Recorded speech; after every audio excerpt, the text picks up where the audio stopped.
But yeah, thank you so much everyone for tuning in. My name's Liv, and yeah, today's just a info session really around all things Surrey and like London and teaching and like working in those areas with ANZUK. Yeah, Um, I'm Kate, and I am in the Surrey office, which is just on the fringe of London. So we are in Kingston upon Thames. So we're about 15, 20 minutes outside of London, but fast trains into London. So yeah, just on the fringe. Yeah, love it. It's very close, which we'll be talking about in a bit, which is good. But yeah, we'll just do the acknowledgement of country. So yeah, we respectfully acknowledge the traditional custodians of these lands, the Wurundjeri peoples of the Kulin Nation on which we are meeting today. We recognise the continuing connection to the lands, waters, and skies, and we pay our respects to elders past and present, and extend that respect to all First Nations people present today. But yeah, a little bit about us really. I'm Liv. I'm based in the Melbourne office. And yeah, I've been with ANZUK for about well, nearly 2 years actually, a year and a half. 2 years in April. It's gone super fast. But yeah, I'm originally from New Zealand. And I moved to London straight after I graduated from my primary degree. And then yeah, I worked over there for 2 years. I did a bit of supply teaching, and then I ended up working in recruitment for about a year and a half. And then yeah, obviously like lots of travel. Moved over to Melbourne in April 2022, and I was on the schools team here in Melbourne, recruiting for the West, so placing teachers and teaching assistants out there. And then, yeah, I joined the global team around September 2022. So I've been on this team for about a year and a half now. And yeah, I love it. It's so fun, like supporting people making the move over from Australia, New Zealand to the UK. And yeah, favorite country, it's so hard to pick, but yeah, definitely Ireland and Italy, both fabulous countries. But yeah, Kate, I know you've already done a little intro, but Yeah, so based out in Surrey, working for ANZUK in the Surrey region, supporting teachers travelling over to the UK and wanting to be based just outside of London, but still have access to London. I've been with ANZUK, I think for over 8 years, yeah, maybe even coming up to 9 years now, and come from an education background. I used to be a Spanish teacher. So yeah, grew up in Mexico. So for me, anywhere Spanish speaking is my home. I love it. I love that.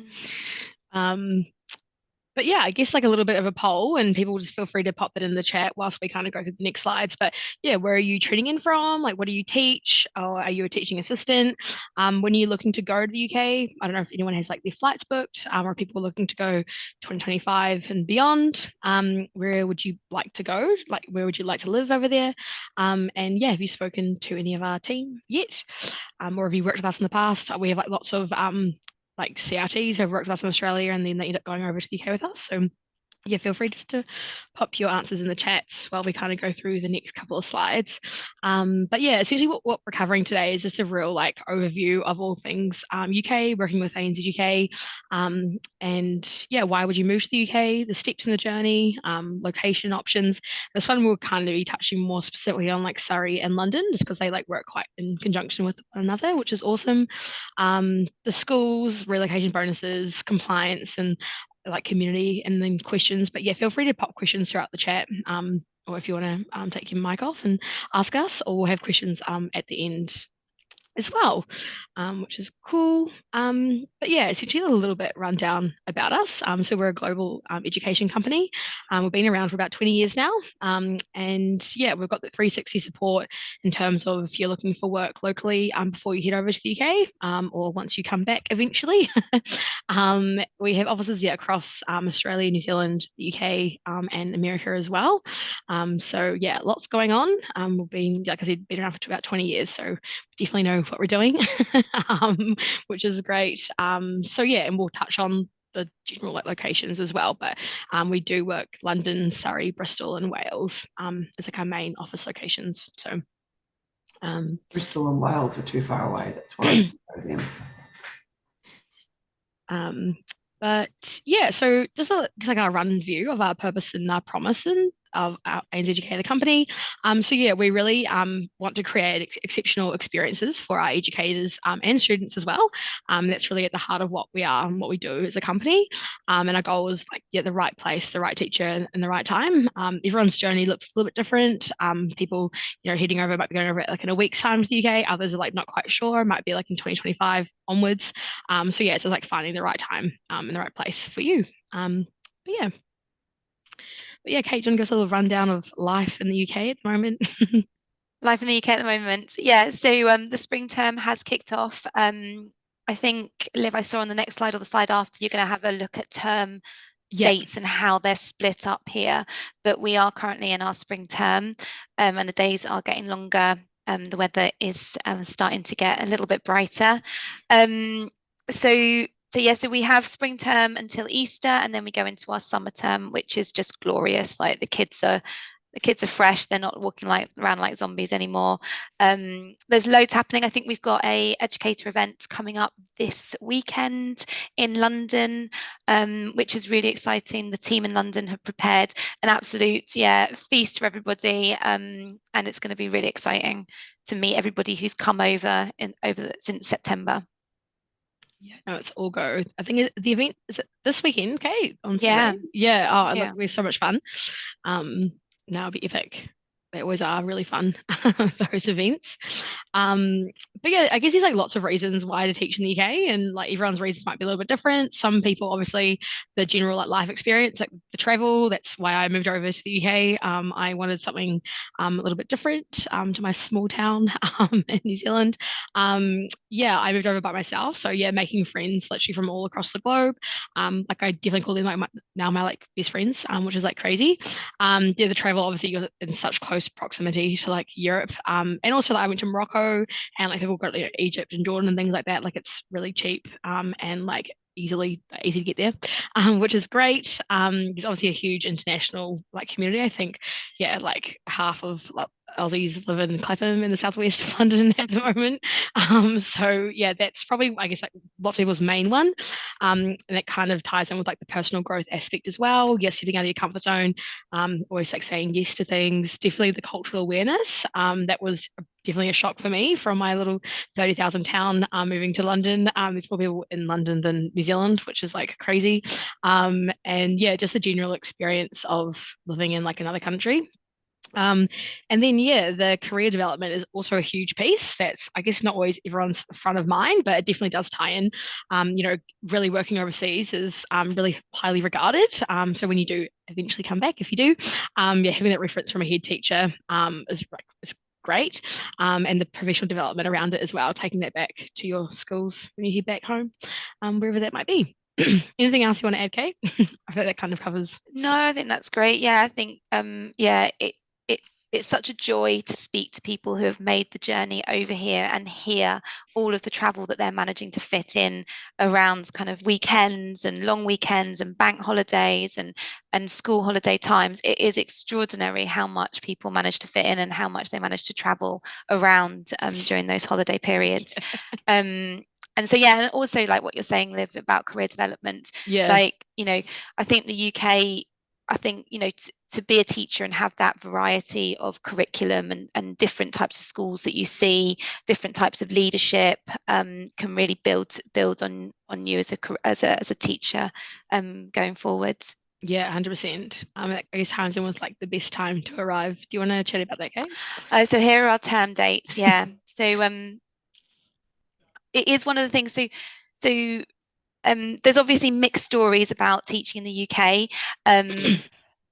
Challenges, but definitely one of the biggest positives that a lot of overseas teachers take away from them is the structure of our term dates.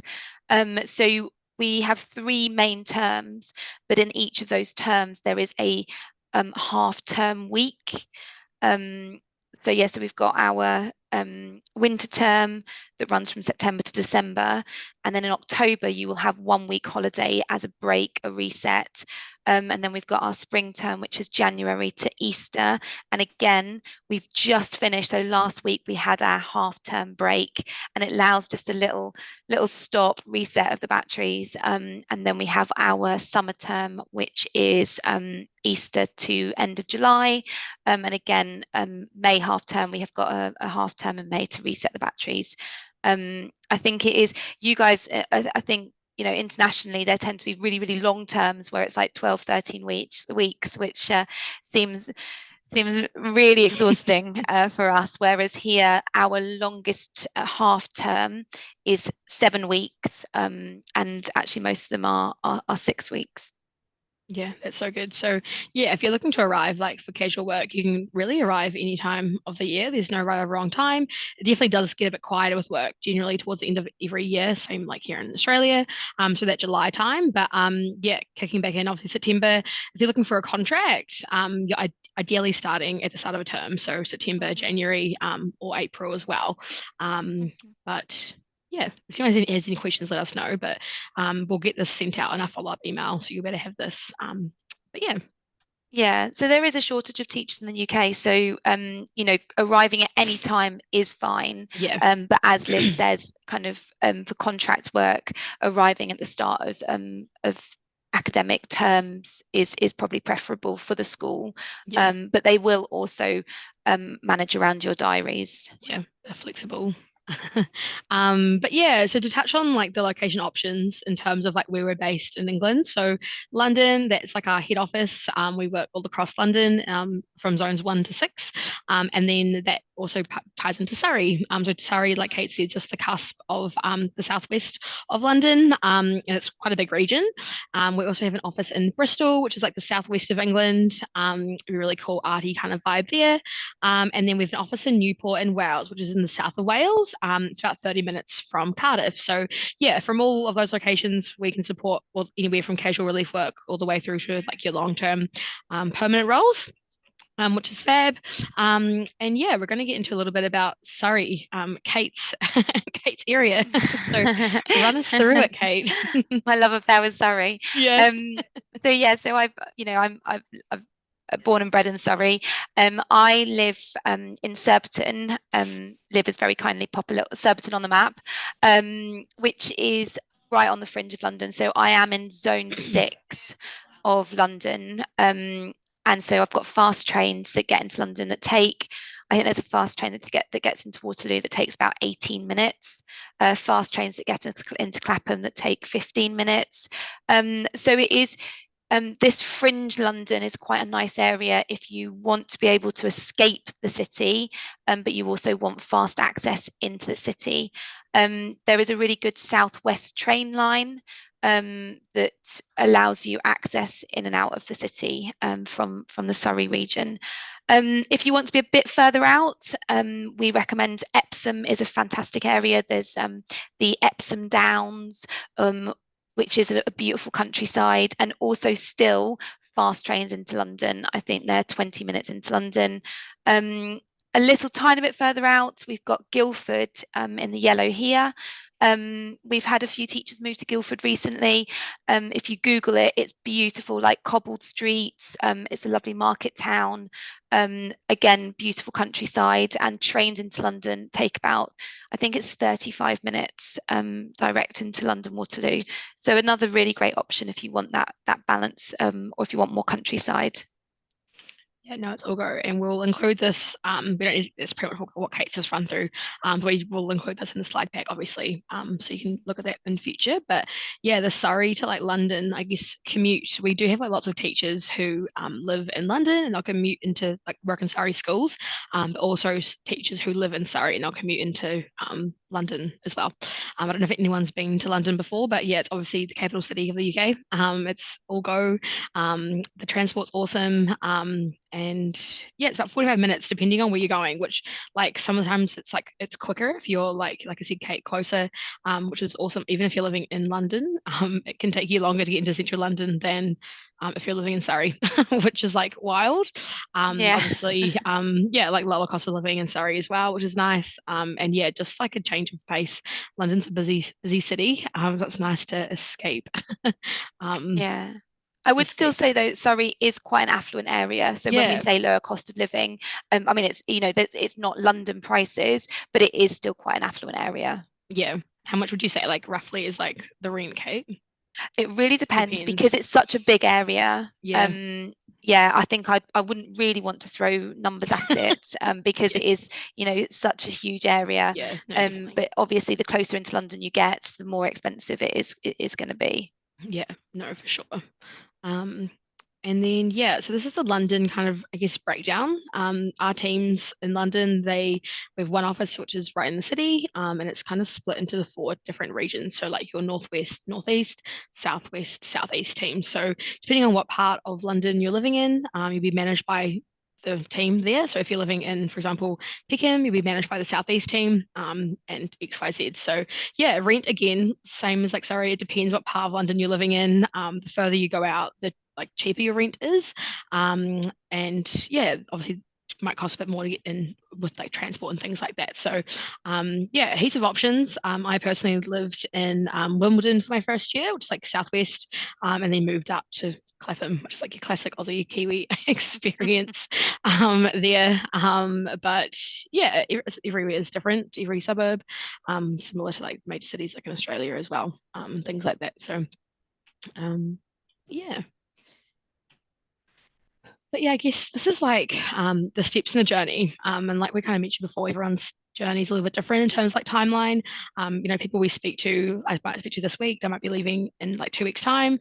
Sometimes people are leaving in 2026 and onwards. So it really depends. But essentially, you have an initial call with someone on our team based in New Zealand or Australia, whatever part of Australia or New Zealand you're from. And yeah, that's where we kind of talk to you through like anything about visas, where you're looking to go to, yeah, like learning about you and like what kind of work you're looking for, really like understanding that. And then once it's kind of within the 12 months of you like arriving, we pop you in touch with our UK team. So depending on what office you're going to be based out of, if you're thinking, yep, sorry, we'll pop you in touch with Kate. If you're looking to head over to Bristol, we pop you in touch with the Bristol team. So super easy. You have like a UK consultant, that kind of like your point of call, probably a bit more contact even than I am someone from like the Oz New Zealand team. Obviously, once you're there, I'll be the ones you'll be working like really closely with. So it helps build that relationship. And yeah, answer any questions that you might have.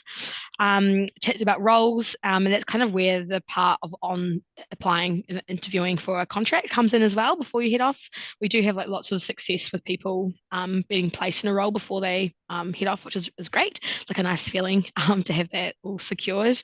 Like heaps of teachers started in January that have left, finished school in December here, and then gone over for the January start. So yeah, and then the compliance team reach out. It starts around the 2-month mark. Obviously, people arrive in less time than that, so it just kind of gets condensed sometimes. But yeah, and we'll touch on compliance in a little bit as well.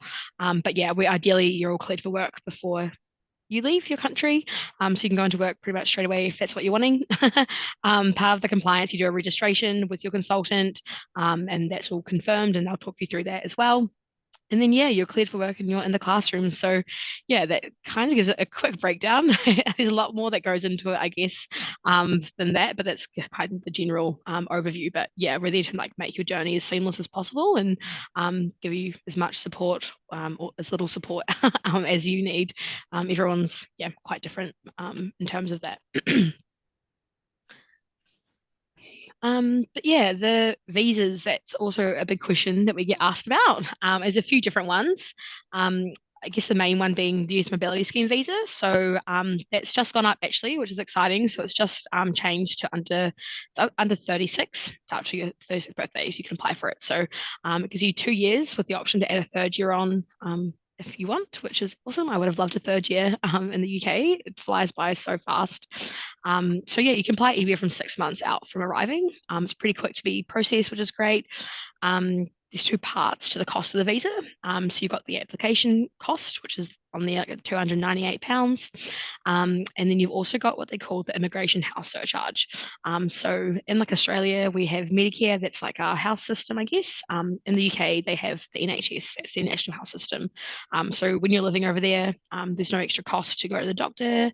The dentist is really cheap, which is great, but that comes with a cost. So that is £776 per year.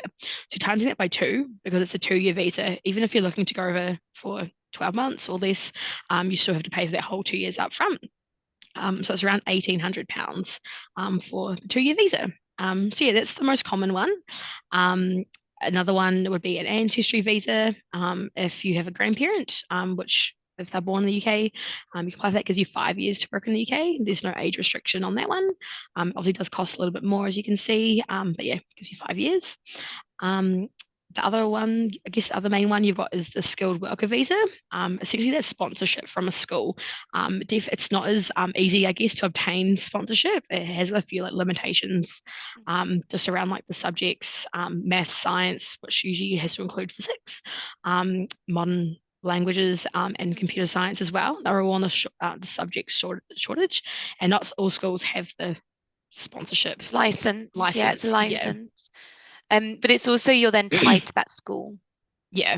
So it's a long term, like, yeah, 2 to 3 year kind of contract. So, yeah, a bit more limiting, I guess, in that sense. And then there's a few other visas as well. Obviously, UK passport, golden ticket, that is great. A partner or spousal visa. And then they've recently brought out an HBI visa, which is a high potential individual visa for graduates from the University of Melbourne and the University of Queensland. It's the top 50 unis in the world, but those are only two on the side of the world anyway, which is exciting. So that's again a 2-year visa.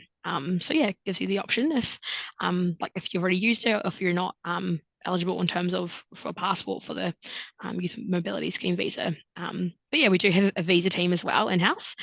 Sharon and Kayla, they're awesome, and they can assist with the youth mobility scheme visa and the ancestry visa. Yeah, it's $99, but they literally do everything for you. Like check over your documents, they do the whole application, everything. So I guess like for peace of mind, it's yeah, a great cost, I guess. But Kay, I guess talk me through maybe finding somewhere to live in Surrey. What kind of advice would you give people?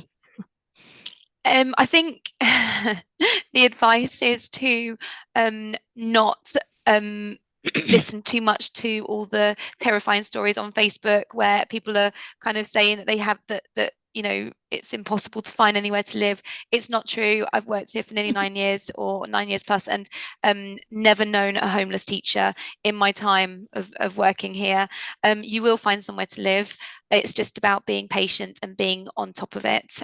So we do recommend that you book an Airbnb for the first 2 to 3 weeks of you arriving here, and then use that time to go and visit different areas to figure out what works for you. Don't sign up to anything, long term before you get here.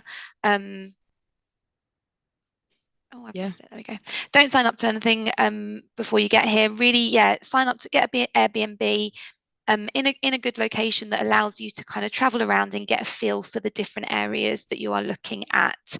And at that point, then get onto Share Room, get onto the Facebook pages, social media, and then start to kind of pursue things once you've figured out where you think is going to work for you best. Yeah, it's really good to see the places in person as well. See what the room's like, but also like in terms of like being close to like a transport. When I moved over, I didn't think about that. I just found the first place, and then I was about a 20-minute walk to the train station, which might not seem like a lot, but it is when it's the middle of winter. And yeah, my second house, I was about a 2-minute walk to the bus stop, which was like great. So yeah, just like those things which you don't always think about, but it's heaps And of Facebook groups. use your designated consultant. I Yeah. think that's just one of the best things. You're going to have that designated consultant that you're going to get to know so well in the UK, and they're going to know the different areas. So before you sign up to anything, ask that designated consultant about that area, to check whether, one, it's a nice area, two, it's got good transport, three, it's got good schools around it. And yeah, just ask all the questions, and we're here to support and advise. Definitely, and we can assist with like a letter of employment if needed, or like a reference. I know that's quite common as well. So, yeah, it always works out. Well, that's how I think. I know it's one of the main questions we get asked as a team. Like every call is accommodation. So, yeah, we're there to help. We do have area guides as well on different parts of the UK, kind of break down the suburbs and stuff, which is fab. But yeah. But yeah, getting around, it depends where you live. In terms of like Surrey, Kate, what would and obviously the train, the South West Railway, but would you recommend people get a car or? It depends on how far out you are. If you are in the depths of Surrey, then yes, a car is very useful. I obviously bike to work. We do have buses, and yeah, there's a Southwest train line. London public transport is fantastic. You've got overground trains, underground trains, buses. I don't know, e-bikes, anything. Yeah, yeah. There's heaps going on. Transport's pretty good. Yeah. Yeah. Yeah. So When it works. the tube is, yeah, I love the tube. It was like every like 30 seconds, which is like crazy. You come home and you're waiting 5 minutes for a train and you're like, what? um, but yeah, I guess the work options we've kind of touched on a little bit about the different types that we offer. But yeah, maybe Kate, do you want to go through this a little bit more? Yeah, so supply work, I think it's relief work, you guys call it. Is Yeah, that, like yeah? casual So casual we relief call it, work. yeah, Yeah. casual relief. So we call it supply, and that's your day-to-day work where you turn up at 8:30, leave by between 3 and 3:30 in the afternoon, and you're basically babysitting for that day. It's a really good, like, we've got a lot of people doing day-to-day relief work, and really enjoying it, really enjoying getting to know the different schools. Often once you've been here for a month or 2 months, you will start to know the schools you're going to, you'll start to know the children, you'll start to know the structure of the schools, because they will rebook fairly frequently.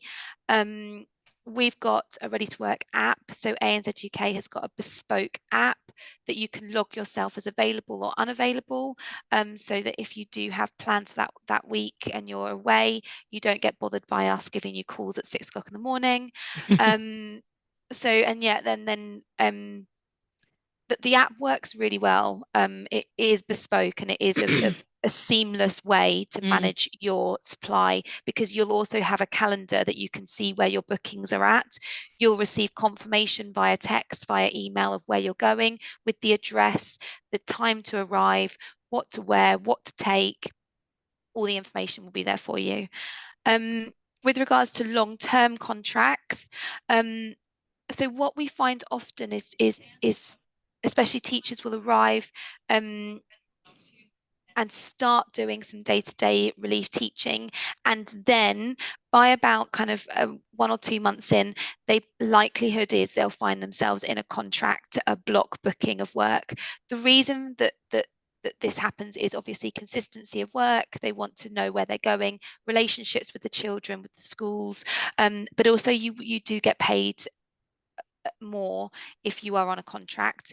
You'll be paid in line with main pay scale for teachers here in the UK. So you can be looking to earn 20, £30 extra per day if you take a contract. Yeah, which is great. Yeah, especially going into the summer term, we find a lot of our educators, our teachers, will commit to a contract over that summer term to see them through the 6 weeks holiday that we have in the August period, and just, yeah, get a little bit more money in that summer term to see them through all the traveling that they're looking to do. Yeah, which is key for that for sure. And then part of the day-to-day work, we also have what we call like our ambassador program. It's like a guaranteed work scheme, and we can guarantee up to 5 days of work a week. Does depend on what area and things like that. But yeah, for the most part, that works quite well as well. Definitely for arriving, and yeah, guaranteed up to 5 days. If we can't find you work for one of those days, or all 5, which I don't think that's ever happened, but if it was, then we would still pay you. So it's still that casual element, but has that kind of guarantee, how much money you're getting paid each week as well, which is quite nice. So yeah. I can I'll touch very quickly on permanent contracts. Oh yeah. Just permanent contracts, often if it's going really well in the school, they might offer you a permanent contract with them, and that just then you'll be taken on as a employee of the school instead of an employee of ANZ UK. But that's something to talk more in detail with your consultant, your designated consultant, if and when that happens. Yeah, definitely. Because we're here to make sure that is the right option for you, and also to negotiate that pay to make sure that it's as high as we can get it for you.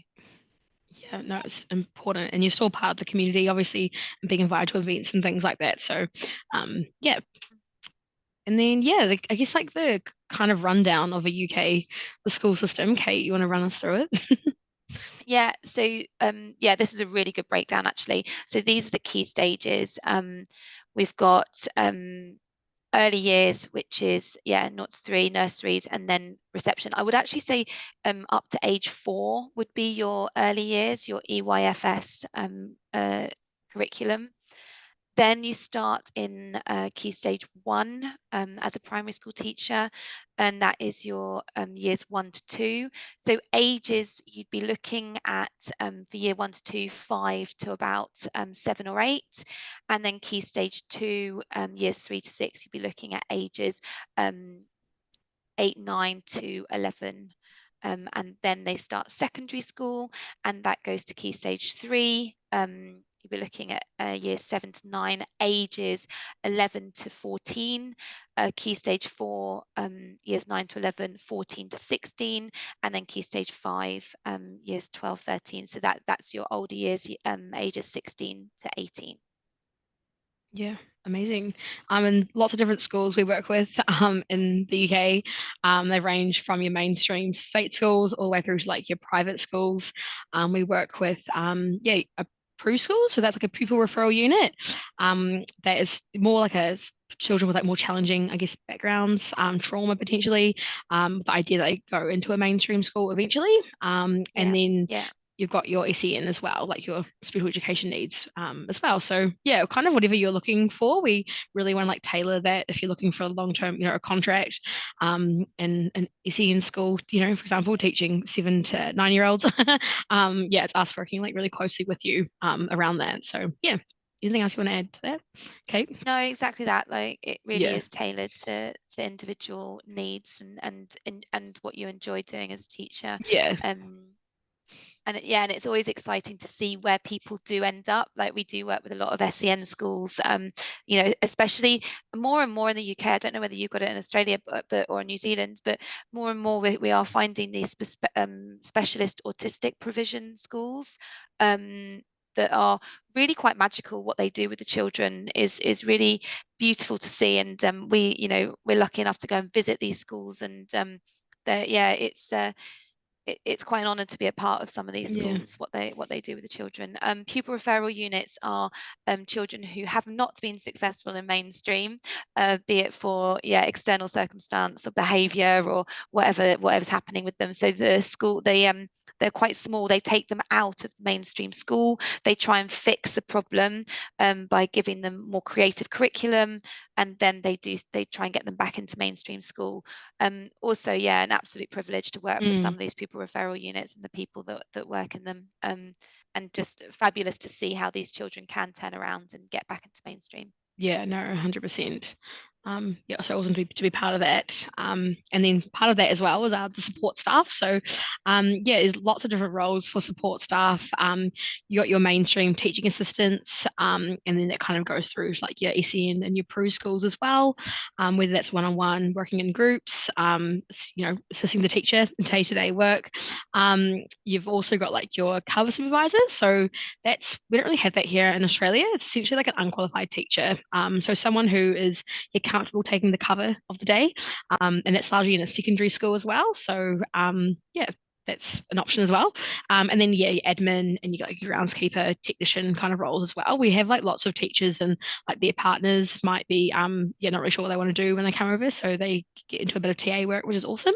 Well, likewise, lots of people just want to do something a bit different for when they head over.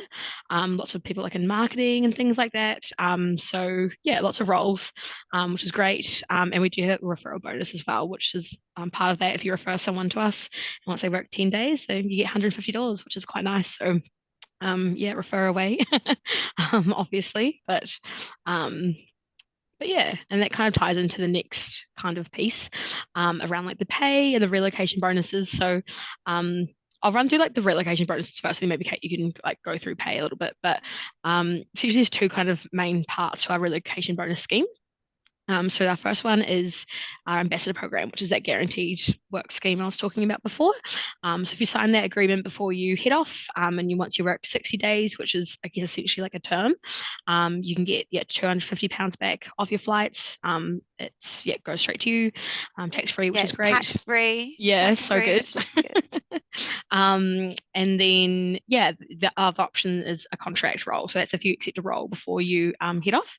You sign that, all good to go. And once again you work those 60 days, you get your £500 back, which hopefully will cover most of the flight. It's like $1,000, which is quite good. And then I'll let Kate kind of run through the pay side of things a little bit. Yeah, so pay rates, again, it depends on where you're going to be based. Central London pay rates are a bit higher as you go out on the zones. But minimum you'd be looking at £150 a day for London and Surrey. There, again, if you do take a contract role, that would be based on your main pay scale for teachers. You would be earning the equivalent to a UK teacher based on your years of experience. So that's again something that your UK consultant will talk you through. And again, the main pay scale for teachers depends on where the school is located. So there is a set inner London, outer London, fringe London scale. Blah, blah, blah. Okay, there's two ways to get paid: PAYE as an employee of ANZ UK or through an umbrella company. The umbrella company is helpful if you are going to have multiple incomes, because in the UK you get taxed at, I think it's 50% on your second or third income. So if you are working for different agencies, or you are going to be doing tutoring work, bar work, then we would recommend looking at an umbrella company, because then they become like an umbrella on your pay, and you only get taxed on what goes into the umbrella, instead of being taxed on all the individual incomes. Again, it's something that the Confusing consultant will one. go through in a lot more detail. But the good thing is that whatever you choose, you can transfer really easily. So if you choose umbrella, but then you want better transparency, you can go back to PAYE. Within a day, we can transfer you, and the other way around. And something, like I said, to unpack with the UK team. I'm there to answer all your questions, because it is confusing, because we only have the one way in Australia and New Zealand. So, but around compliance, we won't really spend, there's not too much time like we need to spend around this, because we talk about this in our calls. There's obviously lots that kind of goes into it, becoming compliant, but we have a fabulous compliance team in the UK who work, to get everyone cleared before they head off. But essentially that we require an updated CV to partner with you. It's to pop you in touch with our team in the UK. We do have a CV template as well, if needed. We do police checks, so anywhere you've lived for the last 12 months or more. So Australia or New Zealand, if you've done some time in Canada, etc. And then you also have what they call a UK DBS. It's like a UK police check. So everyone that goes into an education setting in the UK needs to have one. So we can help you with that. We do references to cover the last 2 years of employment. So if you've been at one school for the last 4 years, great. We do 2 references from there. If you've had a few different jobs within the 2 years, we do a reference for each job. And then if you've had more than 3 months like unemployed, if you've been traveling, we do a character reference as well to kind of fill in that time. But we're there to kind of support that and kind of go through that in like a lot more detail. This is, I guess, like quite a overview of things quite lightly. You also have like teaching registration in the UK. So you can teach in the UK for up to 4 years as an overseas trained teacher, the OTT, which is great. You don't need, you just go and we do qualifications, we verify all that. But they do have what they call the qualified teacher status, which is QTS in the UK. So if you've got your full registration in your country where you got your degree from, you can apply for QTS. It's free to do. It does take about 12 weeks, I think. But really helpful, obviously, to have. Like it is free, so if you can do it, you may as well. Really helpful for like those more the contract roles and all of that. But But yeah, that's like a very overview. Anything else you want to add, Kate? I would say it's probably one of the best things of traveling with ANZ UK is our specialist compliance team. I think it's really I think our team are really knowledgeable. It's a really streamlined process, Yeah. where you just will be in no doubt as to what is going on behind the background, in the background to get you clear and legal to work in the UK. I'm really proud of our compliance, I think, and the team that work on it. I think they're great. Yeah. Super knowledgeable. Yeah, there's a lot that goes into it. So yeah, we need to make it as easy for you guys as possible. But yeah, the community and events is obviously a really huge part of us as a company. Lots of our consultants have done the move over themselves, or they've moved overseas, and so they all kind of all know what it's like. So we do have pre-departure events across different cities in New Zealand and Australia. Great way to meet people before you head off. You never know who you meet. I know there's two girls, they moved over. One was in January and one's moving over next month, and they're actually going to be living together in London, which is epic. So they wouldn't have met each other unless they came to that. So that's really cool. We have welcome events as well. So like Kate mentioned, we've got one this weekend. Next one will be in May. So we do them termly. Again, awesome way to meet people. They've arrived over like the last 3 to 4 months really. And we have a great Facebook page as well. So definitely would recommend joining that, connect with people on there. And we have a few sporting clubs that we're affiliated with as well. So yeah, it's a big part of, like I said, of us as a company. Lots of people do make the move solo. So yeah, honestly, you never know who you're going to meet at those events. So definitely recommend going to one and joining our Facebook page.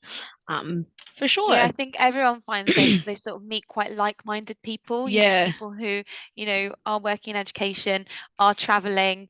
There's definitely similarity, exactly. something in common. Yeah, like you've all made the move, like you might not have anything else in common, but like you've made the move together. So I feel like that's all you can really ask for, really. And yeah, you got your the Kentucky partnership we have, for 5% discount. I did one when I first moved over, and I met one of my now best friends on one, which is like crazy. She was moving to London at the same time, but she was also from New Zealand. I'd never met her, but yeah, so it's a good way to meet people as well. But yeah, I sort of pop some little like referrals, I guess, or like reviews of the team. Again, it was all included. But yeah, some reviews from the Surrey team, which we love. But yeah, I guess there's like lots of different options why ANZUK, like why partner with us. I think our 360 support's really awesome, having offices New Zealand and Australia as well as the UK. Having that contact point in the same time zones, it can be tricky with the UK team. The UK side of things, sorry, like the best of times. So that obviously events. We have an awesome blog, Facebook group. Yeah, there's like heaps kind of going on. So there's lots of reasons why, I guess. But yeah, does anyone have any questions? Feel free to pop them through in the chat or turn your mic off and just ask the question. But there's a few photos from our last like events, which are always so fun. So fun. Yeah, The one in the courtyard was like a festival that we had in the courtyard. That's actually the London office, that courtyard there. It's just outside the London office, and they held a summer festival, and they had a DJ so good in the courtyard. It was really, really good. Glasgow and then the one on the right, the one on the right, that was they went and did bowls at the local bowls green. Like little bowls. Yeah. So bowling club. Bowling club. Yeah, there's always so much going on. Yeah, and the bottom one right is our pre-departure event in Melbourne. So all got the ANZUK bucket hats on. But yeah, does anyone have any questions, or you might not, which is great. We've done our job. I do. I tried to type it in the chat, but it's not my thing. Oh, yeah. I'm looking to teach there in January of 2025. How far out or how sort of early and can we look at schools looking to hire people for that term? Great question. So yeah, again, the more organized schools would be looking at when they they will know that they'll have a gap there from September. Either they have not managed to recruit at the start of the academic year, or they have a maternity, or they have a sickness gap. So, again, it depends a little bit on what type of gap you're looking for. Is it going to be a full-time, long-term role? So I would definitely be saying that, we'd be wanting to get your details out from about September time. Schools won't tend to move on it until after October half term. They can be, I think I saw in the chat your primary. Yep. Yeah, secondary schools tend to be a little bit faster. Primary schools tend to not be as quick. But definitely I'd be wanting to get your details out to primary schools. Not the start of September, because always at the start of the academic year it's a little bit busy, but certainly by the end of September is when I'd be wanting to get that out. Okay, terrific. And also in the Guildford area, because that's where I'm ideally looking. So I'm thinking, is it chicken or the egg? Do I find where I would want to teach first and then find the accommodation, or do I find accommodation that's rather central around Guildford and then take a punt that there'll be a school in and around the sort of transport area within Guildford? Yeah, another great question. So I would ideally be getting the job first. Okay. And then you'll know where you want to be based. Guildford isn't huge though, so you'll be able to get bus routes around the Guildford area, and also Guildford is really close to Woking. I think it's about a 10-minute train journey to Woking, and we work with loads of schools in the Woking area. So I think preferable is always, if you're looking for a contract role, is always job first, and then base yourself close by. Beautiful. Yeah. No, that definitely helps. Great questions. I was going to ask the same question as well, but I'll be looking at moving over in September this year. So when should I start applying for schools or get the ball rolling? Okay, so also looking at a contract role for September. Perfect. Yeah. So I would say, so we have the resignation date here in the UK is just before our May half term. So kind of mid-May, and that's when schools are going to know for definite what their September vacancies are looking like. But I would say we already are starting to see some movement with September roles coming up available, and schools trying to be as proactive as possible. So again, I would certainly say from after Easter is when I'd be wanting to get your information out to those schools. Okay, Yeah. thank you. And we can definitely get the ball rolling now, like from our side of things. And it's where we pop you in touch with the team in the UK and answer your questions and stuff. And then, they're like kind of working on your profile close to that date as well, which is great. So, the more time, the better, obviously. But yeah. And also, so I have to get a police check and a UK DBS. So I have to get them both. We'll do all that. Yeah, we'll guide you through all that. Yeah. Yeah, so what you do, so again, sort of how it works is you'd speak to one of our global team. They'll put you in touch with, depending on where you want to be based. Is it London? If so, then you'll be put in touch with one of our London team. Is it Surrey? If so, then you'll probably speak to me. And then at that point, then we work backwards. So we need to get your DBS and references and application around 2 months before you arrive here. If we do it too far in advance, then it's out of date. So it is about getting that right timing, that it is, that you're legal to work when you get here, but not that we do things too early that then they're out of date. So at that point, you'd have a chat with me. We'd sort out a registration time, which is a virtual registration, a virtual call. Takes about 40 minutes. And after that, I will then tag the compliance team, and that's when they start to get in touch with you, and they'll send you a list of things that they will need from you in order to put everything in application on your behalf. Yeah. Okay. Because when you say 2 months before, so that'll be July, it makes it a bit difficult because I'll be working at a summer camp in Canada. Yeah, that's fine. So that's why we're super flexible. Like we'll figure out if we have to do the registration beforehand, that's fine. And then we just put a sort of note on it to our compliance team saying, okay, we've done the registration early, but don't move on stuff until this date. Yeah. Okay. Thank you. Yeah. Yeah. And there's things like the Australian police check you can apply. That doesn't have to be within that 2 month period. And that you can do that. But yeah, that DBS you have to do through an agent, like through us or an agency. You can't apply for yourself. But yeah, there's other things you can obviously do in the lead up as well before you head off to camp, which is exciting. So yeah. And like references and as well, it's all via email. We don't call them. So it's super seamless. So yeah. Yeah, and tailored to you and your Yeah. journey and your availability. 100%. Is there any other questions at all? Or I had another one. Great, keep coming. So also with, I know you said it's recommended that you book an Airbnb for the first 2 weeks or 2-3 weeks. In regards to sort of either going there and trying to find a job or having a job already lined up, is there time like for programming and getting the term set up and the classroom set up, or like do they start like straight away, like on the 3rd of September? No, like absolutely, once you've got a contract role, you will be then liaising directly with the school.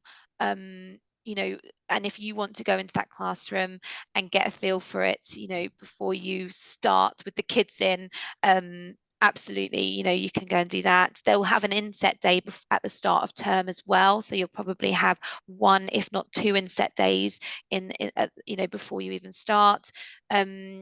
So no, the schools are very supportive. I think the schools that we work with, we actually don't, we sort of refuse to work with some schools that we think don't offer the support necessary. So the schools that we work with are really supportive, really understanding. Some of the schools will start you on a reduced timetable to give you that time to kind of learn the curriculum, get to know the kids.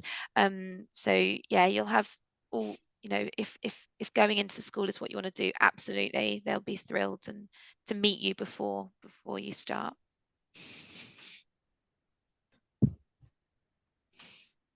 Great questions. I've loved yeah, it. so many good questions. I love them.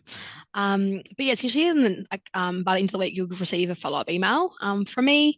And yeah, it'll include the slide pack and the recording of this as well. And then you'll have the bookings link on it. So you're more willing to book a call with us here or in the email as well.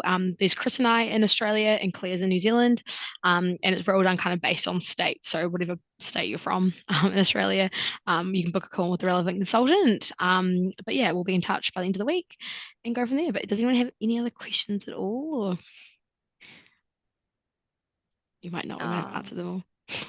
Oh, I had one more. So, Yeah. So I was sort of set on Bristol, but I'm also really set on working at a community school. So I was sort of wondering if you can like picture like sort of like where like the community schools are scattered around the UK, or Don't know what you mean by community school. so like I saw on the list of the type of schools in the UK, you had community schools on there. Yeah, So I it's a was sort of community. wondering if it's sort of like the independent schools they have here in Australia, or if it's a bit like what's the structure of a community school? Okay. So I think, yeah, independent school and community school probably it is a bit lost in translation with us, because yeah, so communities, we kind of like, they're kind of more academy trusts that have shared resources. But again, I think I don't know areas with Bristol, but I do know that the Bristol team are absolutely brilliant, and can guide you on that. Yeah. Yeah, Bristol team are great. They'll be the ones to talk to about that. Yeah, they're super knowledgeable about their area and the different schools. Mm.